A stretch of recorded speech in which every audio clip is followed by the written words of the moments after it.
Alright folks, tonight we're diving into a topic that makes cartographers sweat and conspiracy theorists drool: the Greater Israel. Now if you just pictured a giant laser-eyed Israel on a world map, you're not alone. The truth, as always, is a tad more complicated and frankly, a lot less exciting than a James Bond villain's lair. The Greater Israel, as some maps and minds would have you believe, refers to a landmass significantly larger than the current state of Israel. We're talking territory that spills into present-day Lebanon, Jordan, Syria, and sometimes even Egypt, depending on how ambitious the mapmaker is feeling that day. But hold your horses, folks, before you start redrawing borders with your highlighters. Let's unpack this, shall we? This isn't just about geographical boundaries, it's about history, religion, politics, the whole shebang.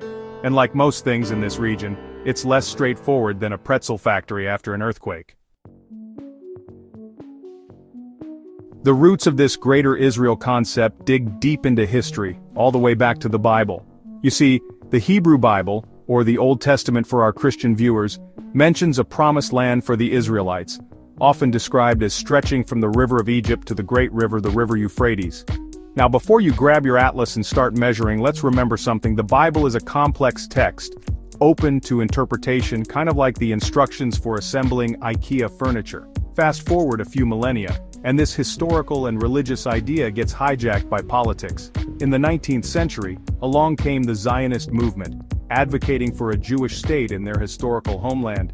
Now, Zionism itself is a whole other episode of Last Week Tonight, but the key takeaway here is that some groups within the movement latched onto the Greater Israel concept to justify territorial claims. But here's the thing: the Greater Israel idea was never universally accepted, even among early Zionists. Theodor Herzl, basically the Beyoncé of the movement, envisioned a Jewish state, but its exact borders, that was a whole other kettle of gefilte fish. Now let's not forget the religious dimension because, well, this is the Middle East we're talking about.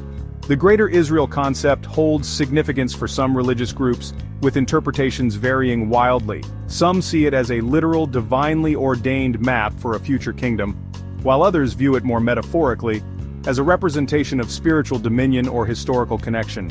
It's like arguing over the meaning of a particularly cryptic fortune cookie. Everyone has their own interpretation.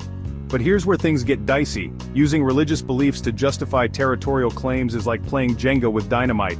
It's messy, dangerous, and someone's bound to get burned. And let's be clear, invoking the Greater Israel map to legitimize expansionist policies, that's about as kosher as a bacon-wrapped shrimp cocktail at a bar mitzvah. So, what's the takeaway from this cartographic conundrum? Well, for starters, maps aren't always what they seem. They can be tools of propaganda, instruments of fear, or in this case, a historical and religious Rorschach test. The Greater Israel map, much like that suspicious mole on your aunt's left cheek, should be approached with a healthy dose of skepticism and a whole lot of context. The real tragedy here is that this map, often brandished as a symbol of religious destiny or nationalist ambition, has become a stumbling block for peace. It's a distraction from the very real human stories on the ground, stories of Israelis and Palestinians struggling to coexist in a land riddled with conflict. But hey, on a lighter note, at least we know one thing for sure: if this Greater Israel thing ever does pan out, they'll have a heck of a time agreeing on the hummus recipe.